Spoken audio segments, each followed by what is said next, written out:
Hi there, Randy Green here, and welcome to a little podcast that I have made on December 24th in the year 2024. Now, some of you will think, oh, is she going to talk about Christmas? And no, I'm not going to talk about the birth of Christ, but I am going to talk about something else, because I asked the question, what is it really that we are celebrating on December 24th? And those of us who have looked up history and know some of the more what we call scholar interpretation of things, they have definitely talked about that December 24th has always been a significant date. And once Christianity took the scene, then this date, whether or not Jesus was born on this day or not, most agree he wasn't. But it was conflated with an archaic ritual. Now the question is, what is that archaic ritual? The birth of the sun god, and what does that align with? And instead of going into the traditional interpretations, I'm going into what I was presented of information. You see, the energies are just today different that they normally are. I must confess that I have made some energy exercises and changed my energy system once more, and that could also be why I'm able to tap into this level of information. Plus a little exercise I did yesterday, which probably got me aligned with the old world order, because this is about the ancient gods. On December 22nd, we entered into Capricorn, and this is a different type of astrology that has nothing to do with astrology. But we do know that the ancients, whether it was within the temples of Dendera or it was in Babylon, both of these large civilizations were looking at the sky, looking at the constellations, and had the observance of 4 significant events during the year, the 2 solar solstices, as well as the 2 equinoxes. In between there were 3 months, so they divided the years into a cycle that typically began with the lowest point, or the equinox. We of course know the spring equinox is where the sun rises above the horizon and sets the tone that will lead for the sun to change from the southern hemisphere into the northern hemisphere, and with that bring life back in. And when we go into autumn equinox, the sun begins its descent into the southern hemisphere, sparking to life spring and summer. So the energies of the sun are divided between the 2 hemispheres, and with that give energy in different ways to the civilizations that are living respectfully in the north and the southern hemisphere. On the 22nd, the day after solstice, winter solstice, we move into Capricorn. Now, Capricorn is not what most see it to be. As I asked in, the 22nd is the day when the Fisher King arrives. The Fisher King, as we know, is Dogon, and he's one of the ancient wise men, came in from the sea, like many of the old Atlanteans did, and with that taught humanity agriculture, the sciences of the stars, and all of the other important things that the new civilization that had been put in motion around 5000 BC became the largest civilizations. We had a similar kind of being that came to Egypt and Africa and other places. And the reason why the 2 main cities, Babylon and that area of Sumeria, or Sumer, as it actually is called, Mesopotamia, and the ancient part that we now understand as Egypt, which was a larger civilization than what science gives us credit for, because they look within the boundaries of what Egypt is today.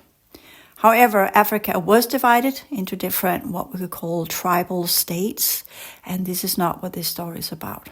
So the Fisher King, he came from the ocean. He's one of the top-notch of the Anunnaki inside this realm. And yes, I did say Anunnaki, the 9 beings, the 9 human-like beings that came from the heavens to earth. Bear in mind, the indigenous people of Australia have a similar story where human-like beings came from the sky. This is one of the myths that is around Uluru, and they came from the sky and they taught humanity how to behave and how to work with the soil and all the things that humans know today.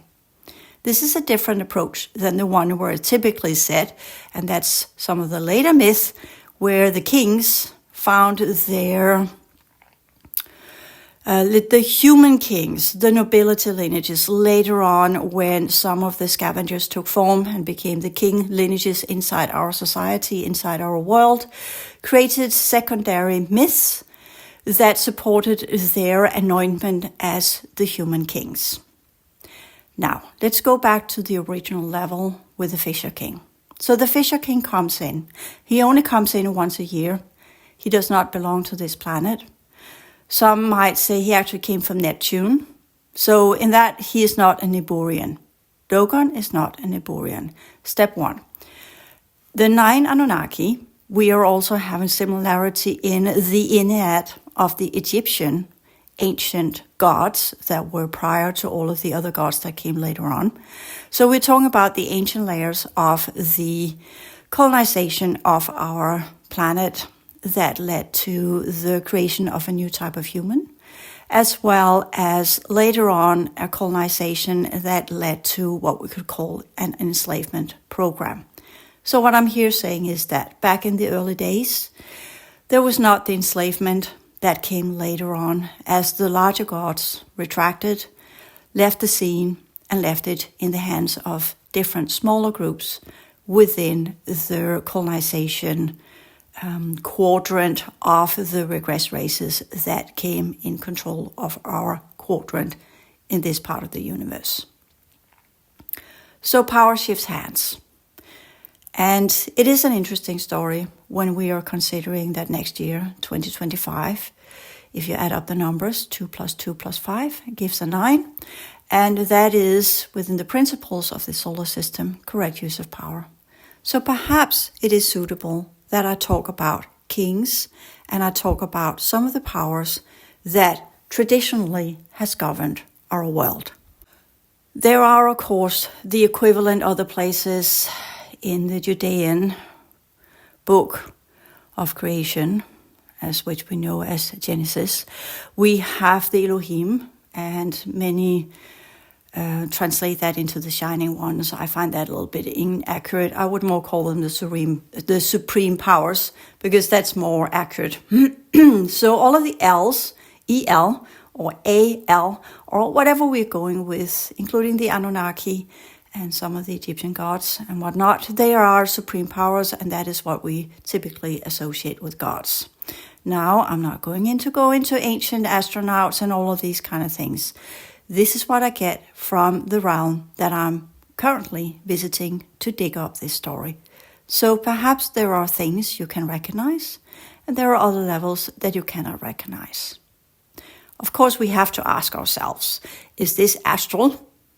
Most likely, but it could also be tying into some dynamics that actually plays out every year around the 24th.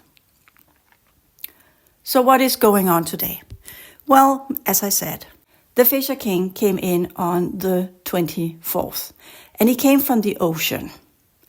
And then I speculate, did he come through a portal, or did he come from a craft that came from the ocean? And I'm using, there are portals that comes from inner earth and into the outer rim or the outer domain from the core levels of our planet. It doesn't ring true that way. Does he come from a portal is my next question, and the answer is vague. I'm more seeing a craft that actually comes through a portal in the ocean, which we know is definitely one of the ways that some of the UAPs, as they rise from the ocean, come into our reality, because it's easier to enter from the fourth dimension into our reality via the ocean.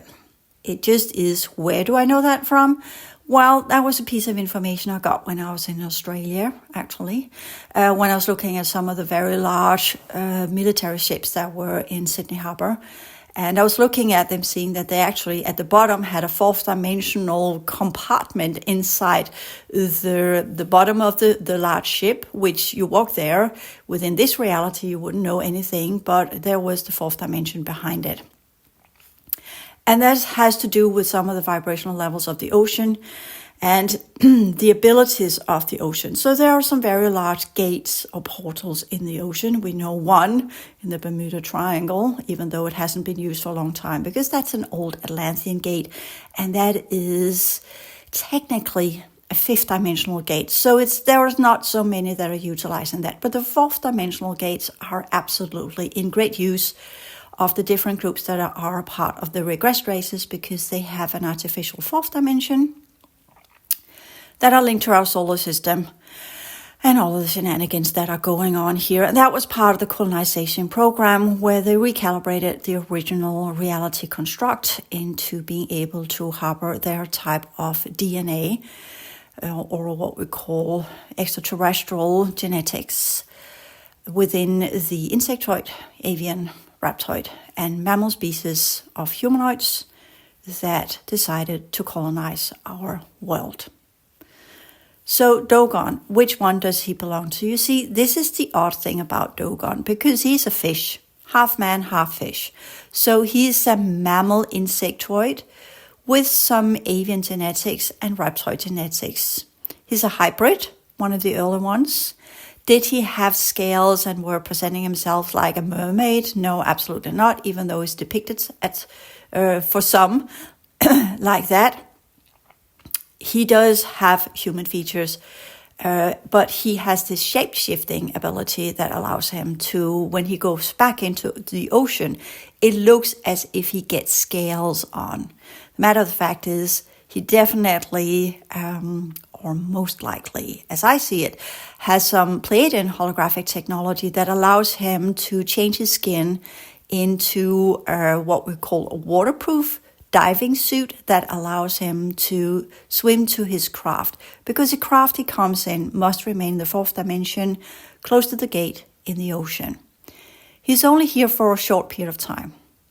And I just wanted you to pay attention that I said Pleiadian, so that means that's the mammal level in him that comes from that one. Then you can ask the insectoids level, and I'm getting that's something he has integrated, so he's able to come into this reality. So he is composed mostly of avian mammal types of genetics that are in alignment with the older types of gods that came here from the fourth dimension and worked in the outer domain as part of our reality. As it said, teaching humanity about astrology and all of the other important sciences to live inside this world. Of course, this is just part of the truth. Because what does it mean to teach humanity in that manner? Is it an act of kindness? No, it is exhibiting a part or a type of superiority for the stupid humans, coming in, telling them how they are to play their life throughout the year, how they are to play the roles inside this reality throughout the years. I'm getting a little bit confused when I'm looking into what Dogon actually is. Sorry about that. And my best guess is when I get the signature, it goes back to ancient Lemuria, nothing to do with Atlantis. And with that, again, my mind begins to speculate why he's still around and what that has to do with anything.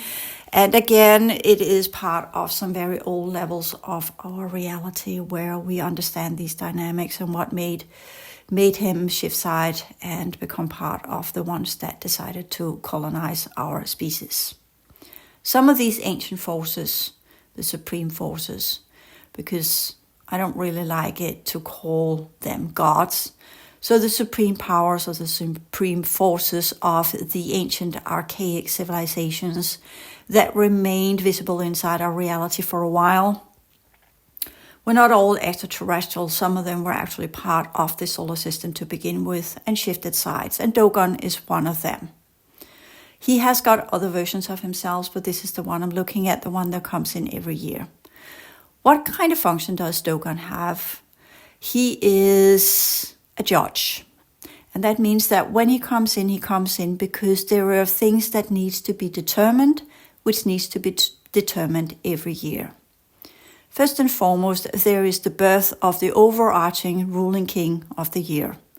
And bear in mind, humanoids are notoriously favoring the male, so we are not having any queens. They are subsidiary and are there as what we call a consort, or a balancing principle to the male superiority, which is, of course, is not accurate, but that is what we see played out in all religions and everything that favors these old deities that have the favorism of the Y chromosome and the male genome, and in that way, the way that the world has been running so far.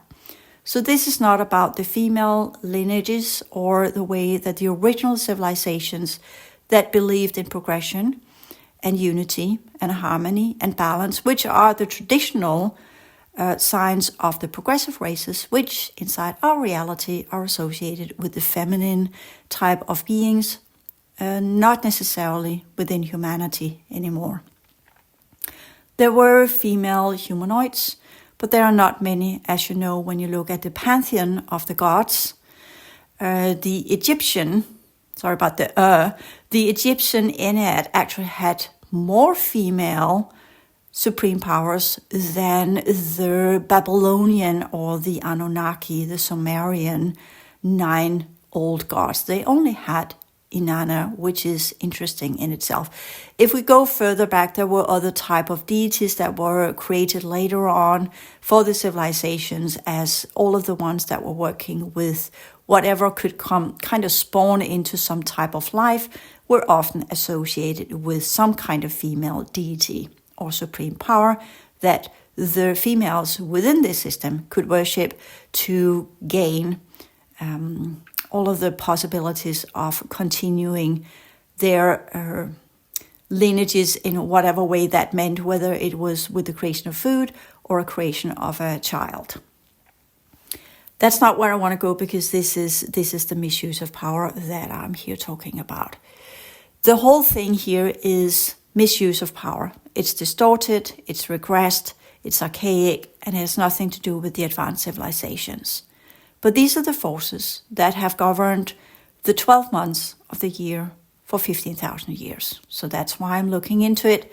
And the new cycle begins on the 24th with the birth of the overarching king that is to be the next supreme power that governs the world as the top level, and Dogon, the judge, is the one that appoints, or part of the tribunal that appoints, the next coming king of the year. You see, each year, one of the 12 months, their forces, I would actually say, most likely, a cube, it's a part of program, it's a kind of program that runs every year, and that is the quote-unquote king of the year. Now, each month has its own rhythm, its own agenda, and its own theme.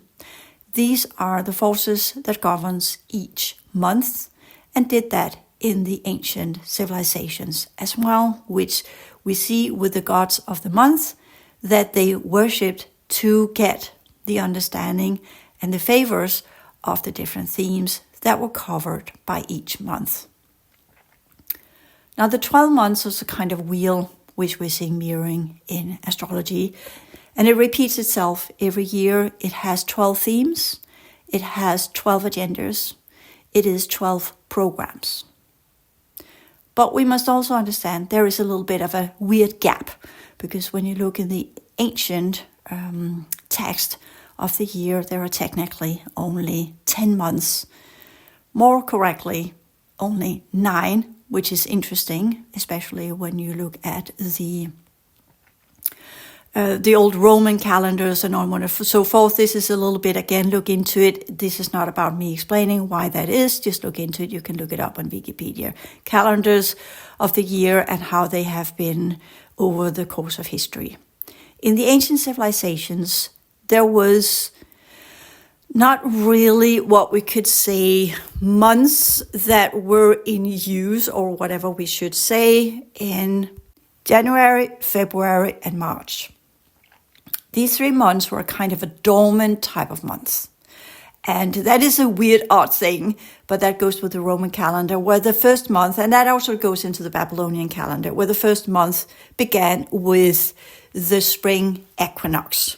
In between there, January and February, and into March 20th or 21st, was kind of dormant months where everything just went into, interesting enough, in the north, it goes dormant. In the south, that's the summer period, where everything's very, very hot. And that was in the southern hemisphere actually seen as when the underworld was roaming the surface, because in the ancient days, extreme heat meant less food and less water, and many people died there. Up here in the north, it means cold and less food and less fresh water, which again goes with the two hemispheres are there in these 3 months, cleaning out amongst the groups within humanity.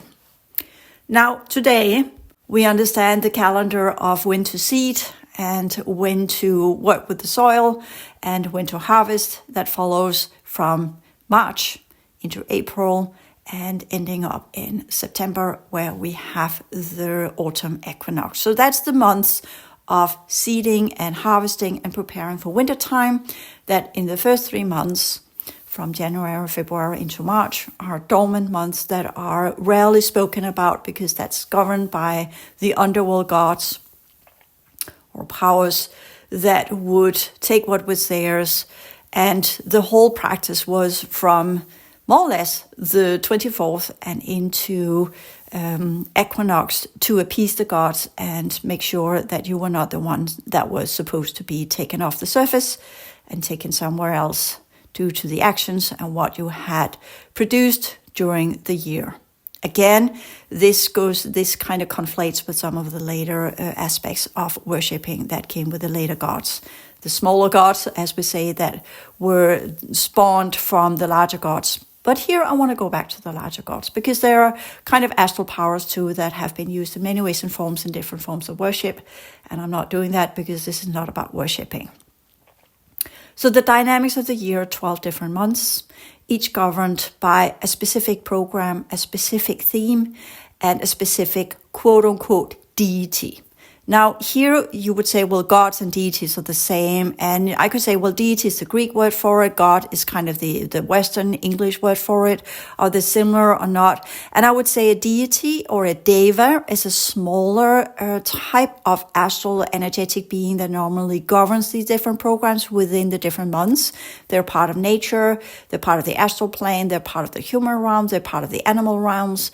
Whereas the quote-unquote gods are the main program, or the cube itself that is in the 5th dimension that controls these programs of reality, so that we have what we call an artificial type of progression. That's the re-engineering of the outer domain, to have a false or artificial first and foremost change in weather, but also change in energy dynamics of our sun, as well as changing the overarching themes of the year, so that we had a kind of control, quote unquote, type of transformational processes. This is part of the Old World Order program.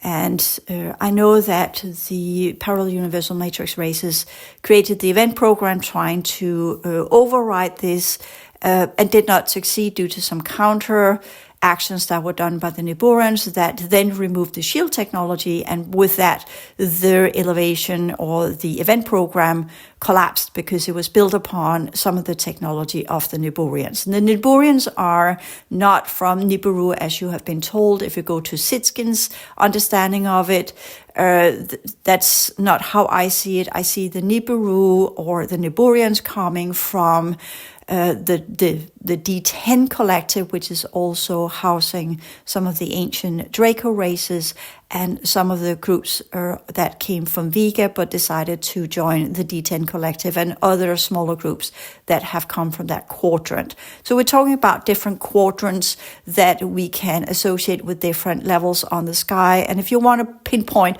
where you can find that, then the D10 collective is mostly associated with the Draco constellation.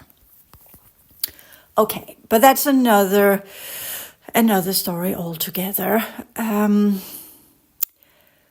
Okay, So we're having different collectives of different groups of extraterrestrials that are associated with different constellations. Let me just jump to that one. And that means the astrological chart that we have is inaccurate, which most of us kind of knows. But we do have remnants of some of the original features. So we are having the Fisher King, which is Capricorn. And he comes every year as a kind of a judge that governs some of the basic principles on some of the traditional forces on Earth, and what kind of program that is going to be the main program, which will be governed by one of the groups within the colonizing species.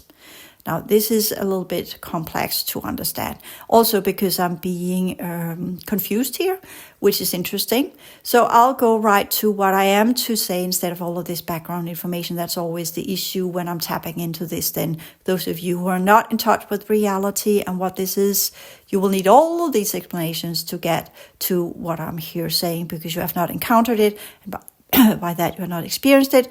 And by that, you're only full of the stories that you can find on the internet. Right now, there is an assembly going on, a tribunal of who's going to be the overarching ruling factor of 2025.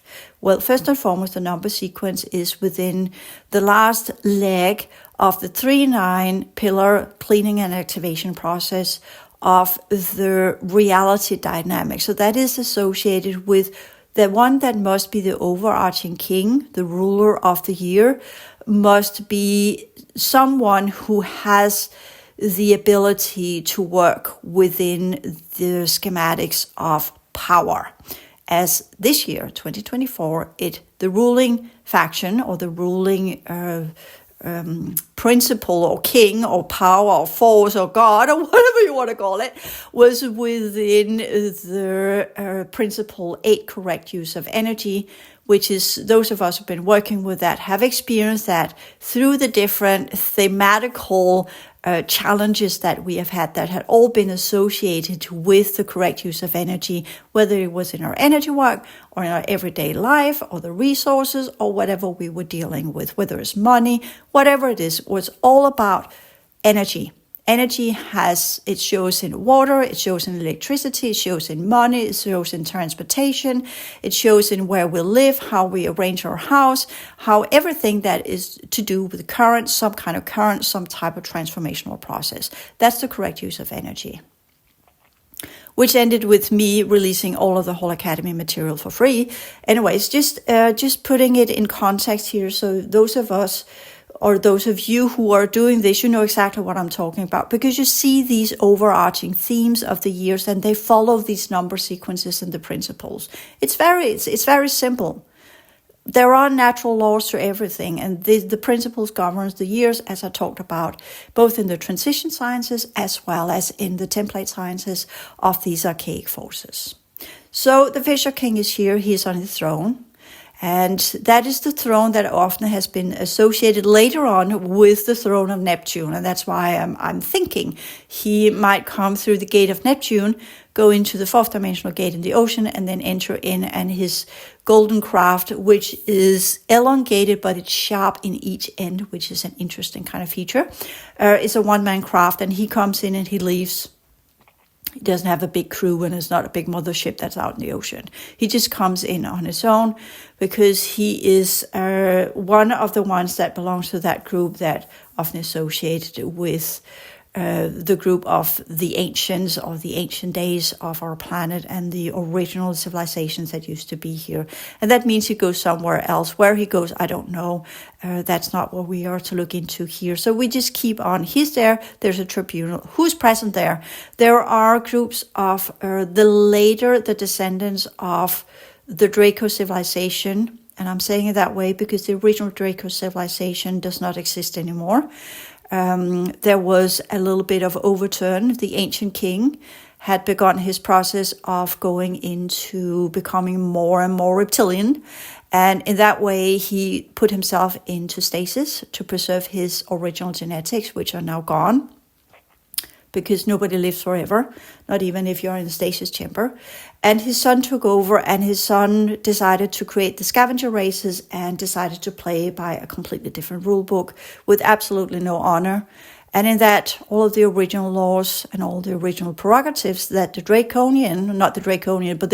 lineages, the Draconians are from the 8th dimension, the Draco lineages had inside this reality are no longer present, and that means their technology is falling apart, and everything that the original Draco King created, and no, that's not Enki. Enki, that's the prince and the little thing that decided to work with the scavengers as well as the different groups that were striving for power in all the wrongful ways throughout our quadrant, including some of the horrible stuff that's been going on under his rulership. So the prince of the Dracos, which are Enki, that are now in charge, is, I'm not going to say anything so don't get into trouble. But his scavengers are definitely causing havoc over the whole quadrant, and there are different groups that are a little bit dissatisfied with that. That's part of it. Then we have the parallel universal matrix races, which we mostly know as the Greys, but not the Greys from the Orion system. That's part of the D8 collective, and they are part of that draconian group that are within the insectoid reptoid races, of which we know Zeta Reticuli and all of these other groups that are... So anyway, so they're present there too. Some of the old Orions are no longer there. They have, for reasons and purposes, decided to leave the scene. So we are left with the groups of the descendants of the original ones, and I think Dogon has a little bit of issue with controlling what that is, but it is programmed. So in that way, he's coming in and doing his job, and then he's leaving again. And that could be a program too, just to put it that way. It could be a body in stasis that gets revived every year and then comes in and does its thing. It could be a semi-android. It could be 1,000 things. We're talking about advanced civilizations that has a lot of weird stuff going on, which we don't know of yet, which we are not inclined to understand yet, because we don't really want to see worlds like that as part of our world, because that is too overwhelming and too much. So the whole assembly is there, everybody's present, the Draco system with whatever it has become, the Orion system, whatever it has become, the Vega system, whatever it has become, the Arcturian system, whatever it has become, and all the different groups, whether they are insectoids or androids or reptoid or avian or whatever they are. This is an assembly of all of these groups that have been governing, quote unquote, our solar system for the last 15,000 years as part of the colonizing races. And they know they are on the last leg of their civilization, whatever that means. And for those of us who are in tune with that and are able to see what's going on at nighttime, we have definitely felt the effect of these old groups are losing their viability rate, and we have experienced that the last 10 years, more or less, give or take, since 2012, how things have just gone more and more extreme in terms of what they demand and what they want, because they need the last boost to whatever they want to do, whether it's to get out of here or to continue their civilization somewhere else, or whatever it is that they are doing here to get as much as they can before it falls into hands of humanity, quote unquote, because the artificial fourth and artificial fifth dimension can no longer proceed and keep itself running, and with that they are forced to leave our solar system, and then we will just be humans inside our solar system, and that will then tie into some of the military projects and some of the other groups that are now on the rise. So they are represented there as well. And those of you who said, well, what about the future humanities? Well, all of that you will know as part of the 2029 material, where I am moving into what's called the subsidiary timeline, where I'm explaining what that means for those of us who have been able to do that shift. The rest will be in the main timeline that now leads to the outcome that we had in the first run through. So in that manner, the future civilizations that did what they could to change that have not been able to pull that to success. And it goes without saying, They were 5,000 people compared to the majority of 95% of extraterrestrial and regressed races and traders within the solar system and what have you, and humanity in oblivion. So in that way, we could say it was the success rate was not big from the get-go. Okay, so it is what it is. There has been definitely some pluses and some minuses, which is another story that I talk about in the 2029 material. Here I will do the Christmas, which is not accurate, but the born of the King of the Year, that will come next year. Because that is what humans are celebrating on the 24th. They think they are celebrating their deity and his birth, but they are celebrating the deity of the year with their animal sacrifices, burning of candles and sweet stuff and songs and whatever they are doing, which is part of the luring of humanity to seed in whatever is needed within whatever ritualistic practice that is currently the main program for that group of humanity that has the genetics to do the ritualistic support of the birth of the king, the worshipper lineages, which are created for that purpose of worshipping the different deities when they decide to externalize inside the outer domain, whether it is part of a program or it's part of a theme, or it's actually a physical representation inside this reality. And that's why the overarching king sometimes has a tendency to step in and become part of human civilization in one of the nobility lineages that carries the genome that is able to house one of the overarching kings of the year. That is typically called overshadowing.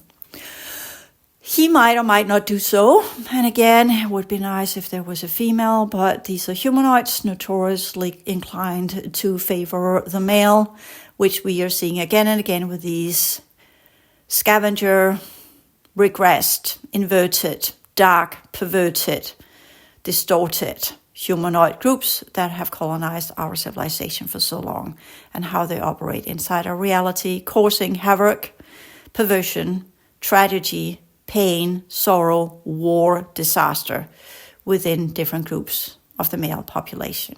I know there are females that are part of that group too, but some are doing it due to severe pain being caused by a very, very traumatic childhood. And others are because they're inserted there as part of a very absolutely unpleasant program run by the scavengers to produce specific type of offspring inside our civilization.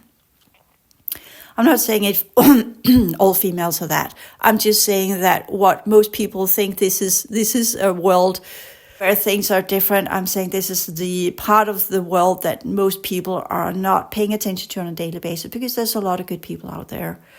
But we are always asking ourselves, why is it that with all of the schemes and all of the skills and all the things that humans have, and there are so many kind people in the world, why is it that the ones that are the absolute opposition are the ones that often are in power and are thriving and are doing what they're doing with our world and our planet? And that's because they're governed by these different groups. Whereas the good people do not have backing whatsoever other than who and what we are. And we become the ones that are, although kind-hearted and good people and wanting to do good in the world, it is difficult for us to find support and backing and investors and all the things that create changes in the world. And that's because of this. So what I'm here saying is on the 24th, the celebration is of the next year of disaster and havoc and unlawful ways of running a planetary system that humans are celebrating on Christmas, which is why I'm not celebrating Christmas. But I am doing this podcast here on this day, and I'm just doing what I need to do as any other day, but paying much attention to the energies that are unfolding. And this year, since I'm now tapping into this, I'm choosing to share it. They have not figured out who the king is yet. We'll know that later on. That is decided on the 25th of December, and then we know My best guess is it is not going to be one of the nice guys, because we're all about power and most likely wrongful use of power, as we know. But there is another little piece of dynamic that is important to understand here. So we have 12 months, but 3 of the months are technically not months. And the same goes with the different forces that are there. And that's why we only have 9 supreme powers in Egypt and 9 supreme powers in Mesopotamia. Because 3 of them, one of them is Dogon, the Fisher King, and he is the top. And later, in some later myths, I think he sometimes get associated with Enlil, but I'm not sure. I don't want to put weight to that because there are these conflation of the ancient deities, and that makes it very complicated for later historical assessments of who and what and whatever. So let's just put it that way. And then there are 2 other that are part of that top trinity that are unknowns. He's the one that stepped forth, but he's backed by 2 other types of forces that gives him the credibility as a judge that decides who is to be in charge of the year. It's similar to, in the esoterics, what's been called the Karma Lords. They are the 12 forces that govern the year. And we have 1 that's Dogon and 2 that is not for me to look into right now. And then we have the 9 deities of the year that goes with the 9 months that we actually know as the 9 months. And that goes with that used to follow the Roman calendar, but it doesn't anymore, but goes with March, April, May, June, July, August, September, October, and November. And then we have December, that is the 10th month, but that's the collective month of the year. And then we go into January, February, March, that are not really months, but they are the months of the processes of what will be pushed into the abyss or into the underworld. And then we have the uprising in March, again, where the year begins and the energies comes to either the northern, in March it's the northern hemisphere, and in September it is the southern hemisphere. Again, the planet is divided into 2 sectors. Okay, so we are having that decision. So one of the overarching powers to be, that will be the overarching king of the year, will be amongst these 9 months and their collectives. Unfortunately, here we don't have the accurate ones. We could say March is Aries, April, May is Taurus, and onward and so forth. And that confuses it a lot. I've been trying to figure out who is actually behind what and what not. Aries is, of course, the scavengers, the reptile group. All the fire signs are typically associated with reptilian genetics. The earth signs are typically associated with mammal, such as Taurus, which is the Aldebaran system, but it also ties into some of the Baal factions of the Niburians. So we can't say it's clear that way. Then we have, when we go into the water signs, they're typically associated with insectoid genetics, but also mammals and reptoids. So again, it's not clear because there are 3 stages of them within each sign. Then we have the air sign that's typically associated with the android groups, but they can also be insectoids, but they can also be avians. So we are not having this clear where each sign belongs in comparison to the different types of extraterrestrial DNA, but it was so originally that the insectoid was the water sign, the avian was the air sign, the reptoid was the fire sign, and the mammals was the the earth sign. And they had different turns inside our reality. That's a given. That's the original colonizing programs. When it comes to the later interpretation and the distortion that's been added on within the different constellations that are now the quote-unquote star signs, they are inaccurate, which you would know if you just look a little bit around. Each part of the planet has their own words or expressions of the constellations on the sky. So what we might see it as a water sign might be seen as a dragon somewhere else in the world. So it's not conclusive that what we believe in the Western world to be the star signs of our interpretation of the 12 signs on the sky and the zodiac are not necessarily how they were originally. They were divided between the different extraterrestrial groups, as I said, on the insectoid, the avian, the reptoid, and the mammal. Types of genetics which we now associate with these 4 elements. So that's the first step that we need to recognize. Then they're associated with different houses that are expressing original different principles and dynamics of the reality into which the overarching theme was to play out. And then we have the number of the year that gives an overarching theme.